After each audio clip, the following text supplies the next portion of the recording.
같이 기도함으로 새벽기도 시작하겠습니다. 하나님 아버지 감사합니다. 우리의 생사 화복과 우리의 모든 것을 주관하시고 인도하신 하나님, 이 시간 하나님을 바라보며 나아갈 때에 우리 할 수 없은 가운데 능력이 되시고, 우리의 연약한 가운데 강함 되시고, 우리의 소망 없은 가운데 소망 되신 하나님을 믿고 소유하고 경험하는 하나님의 시간, 이 기도의 시간이 될 수 있도록 주님 인도하여 주옵소서. 살아계신 우리 주 예수 그리스도의 이름 받들어 기도합니다. 아멘. 오늘은 욥기 4장 1절에서 21절까지의 말씀입니다. 욥기 4장 1절에서 21절입니다. 대만 사람 엘리바스가 대답하여 이르되 누가 너에게 말하면 네가 짜증을 내겠느냐? 누가 참고 말하지 아니하겠느냐?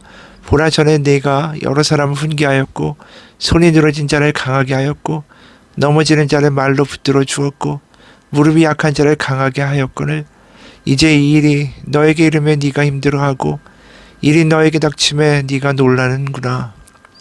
내 경외함이 네 자랑이 아니냐? 내 소망이 내 온전한 길이 아니냐? 생각하여 보라. 죄 없이 망한 자가 누구인가?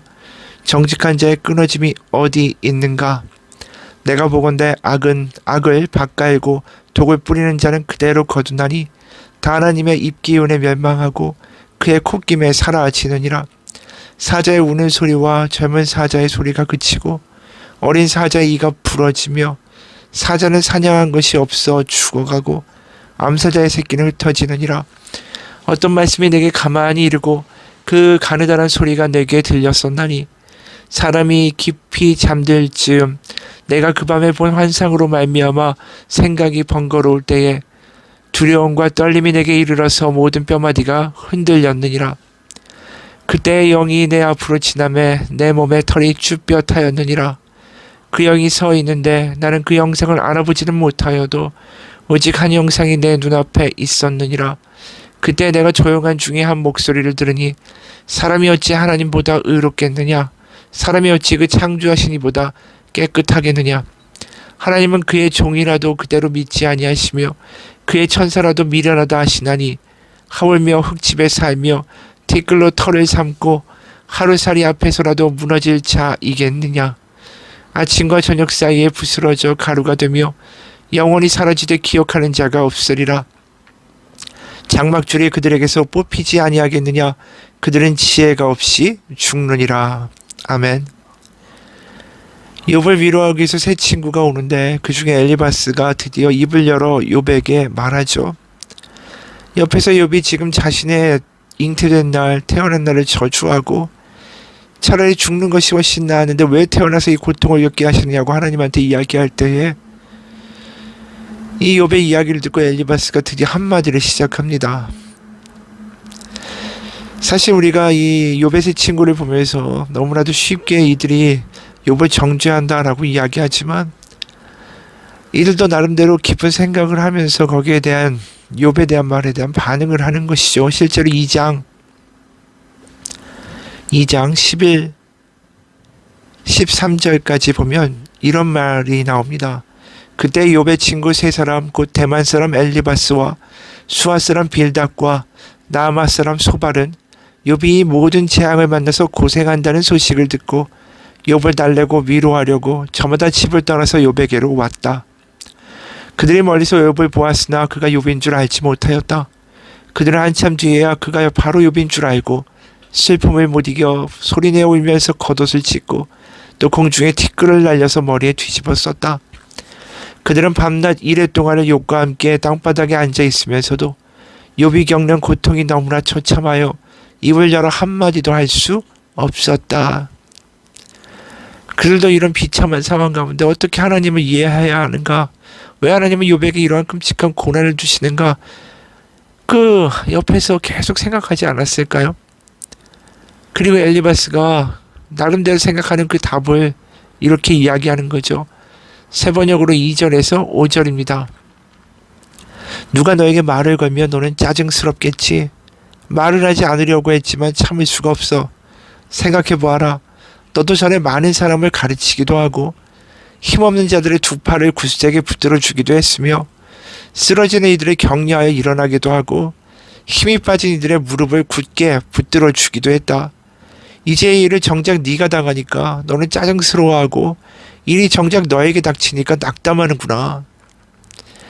한마디로 남의 일일 때는, 남의 어려움일 때는 힘내라고 하고 그들에게 소망을 가지라고 하다가 막상 이 고난을 네가 겪고 있으니까 너 너무나도 쉽게 낭망하는구나.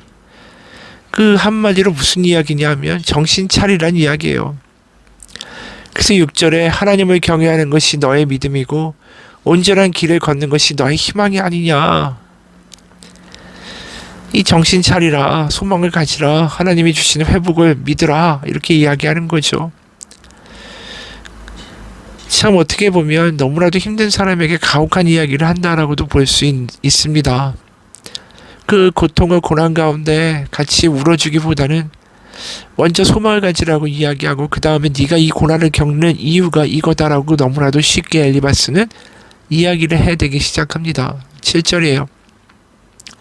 잘 생각해 보아라. 죄 없는 사람이 망한 일이 있더냐? 정직한 사람이 멸망한 일이 있더냐?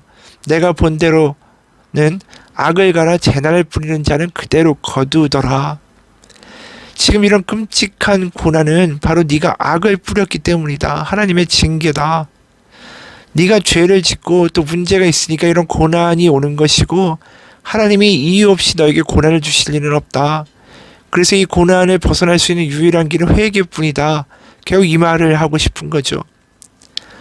그러면서 그는 자신이 하나님이 보여주신 환상도 보았다라고 이야기해요. 세번역으로 16절에서 21절입니다. 세번역 16절에서 21절이에요. 영이 멈추어 서기는 했으나 그 모습은 알아볼 수 없고 형체가 어렴풋이 눈에 들어왔는데 죽은 듯 조용한 가운데서 나는 이런 소리를 들었다. 인간이 하나님보다 의로울 수 있겠으며 사람이 창조주보다 깨끗할 수 있겠느냐. 하나님은 하늘에 있는 당신의 종들까지도 믿지 않으시고 천사들에게마저도 허물이 있다고 하시는데 하물며 흙으로 만든 몸을 입고 티끌로 털을 삼고 하루살이에게라도 눌려 죽을 사람이겠느냐. 사람은 아침에는 살아있다가도 저녁이 오기 전에 예고도 없이 죽는 것, 별 수 없이 모두들 영원히 망하고 만다. 생명줄만 끊기면 사람은 그냥 죽고 그 줄이 끊기면 지혜를 찾지 못하고 죽어간다. 엘리바스가 바라보고 있는 인간이란 존재는 뭐냐 하면 연약하고 흠이 많고 하루살이에게도 눌려 죽을 수 있고 아침에 살았다가 저녁 때 예고 없이 죽는 정말 아무 힘과 능력이 없는 정말 모자라고 문제투성이인 것이 인간의 실존이다. 그러니 네가 어떻게 하나님이 이유 없이 나에게 고난을 주었다라고 이렇게 말할 수가 있느냐. 반드시 너에게 네가 알지 못하는 죄와 허물이 있는 것이다. 이렇게 얘기하는 거예요. 여러분 이 엘리바스의 이야기에 대해서 어떻게 생각하십니까? 우리가 우리에게 닥치는 모든 고난을 다 나의 죄 때문이라고 말할 수 있을까요? 그럼 예수님에게 십자가란 고난이 닥친 건 예수님의 죄 때문입니까? 우리가 생각해보면 악인에게 징벌이 찾아온다는 말하고 고난을 당하는 사람은 모두 악인이다라는 말은 같은 게 아니에요. 악인에게 그 죄값이 찾아오길 바라죠. 하지만 고난을 당하는 사람이 그렇다고 모두 악인이다, 고난당하면 그건 100% 악인이다라는 말은 아니라는 거죠. 오늘 욥기가 그 이야기하는 거 아닙니까? 우리에게 찾아오는 고난을 우리가 설명할 수 없는 그런 고난도 있다라는 것이죠. 왜 이런 일이 벌어지는가 우리는 알 수가 없습니다. 그렇기 때문에 모든 답이 나의 죄와 허물 때문이다. 이렇게 말하면 어떻게 살겠어요, 이 땅을. 겁이 나고 두렵고 무서운 하나님이 되는 거죠. 우리가 여기서 한번 생각해 볼 필요가 있어요. 아이가 사탕을 자꾸 먹습니다. 부모가 먹지 말라고 아무리 말해도 안 들으니까 매를 때려요. 혼을 냅니다. 그런 그 아이가 당하는 고난은 다 그 아이의 죄와 욕심과 탐욕 때문에 자초한 것일까요? 너 내 자식, 사탕의 유혹을 이기지 못하는 너는 죄인이고 연약한 자야. 그러면서 마구 때린다면 그 부모는 너무 무섭고 가혹한 부모가 아닐까요?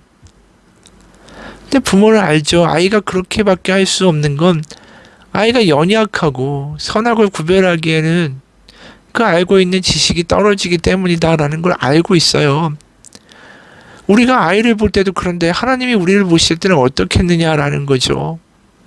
우리가 가지고 있는 모자람이, 연약함이, 지식 없으니, 지혜 없음이 다 죄니까 널 혼나야만 마땅하다 하면 우리가 원래 이렇게 태어난 걸 어떻게 바꾸겠어요? 그렇게 이야기하시면 하나님이 더 무섭고 피조물을 만들어서 어떻게 보면 괴롭히려고 만든 것밖에 되지 않는 거죠. 우리가 예수님의 사건을 보십시오.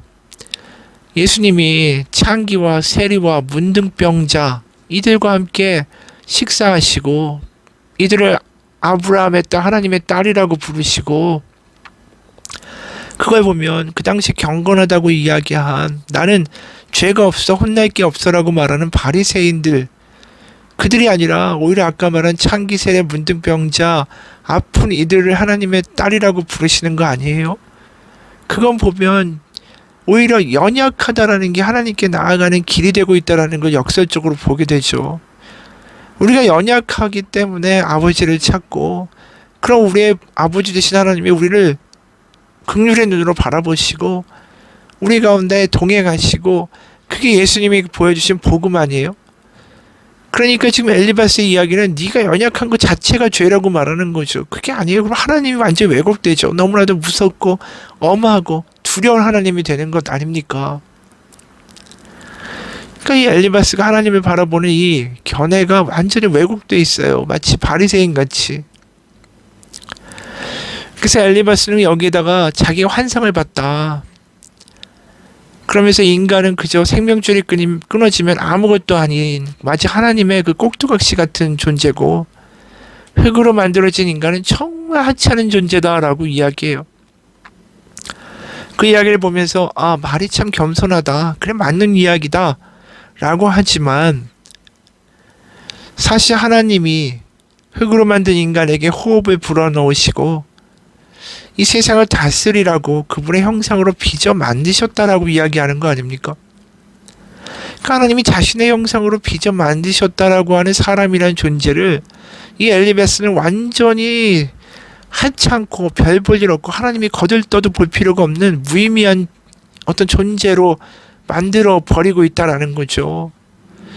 근데 우리가 구약에서도 보면 그 이스라엘의 남유다 얼마든지 멸망시키실 수 있고 광야에서 출애굽한다면 버려버리실 수도 있는데 하나님 끝까지 그들을 용서하시고 참고 견디고 모욕당하고 그 저렇게 하찮은 백성의 신은 세상 가운데도 조롱당하는 거 아닙니까? 남유다가 망하면 패망한 나라의 신인데 야 우리의 마루등이 훨씬 강하고 저 신은 아무것도 아니야 이런 조롱을 당할 거 아니에요? 그런데도 그들을 포기 못하고 그들을 어떻게든 고쳐 쓰려고 하고 그들과 함께 동행하시고 그들이 계속해서 하나님을 실망시키는 대로 하나님 끝까지 그 가나안 땅에서 그들에 대한 하나님의 꿈을 포기하지 않으셨다. 이게 구약의 내용 아닙니까?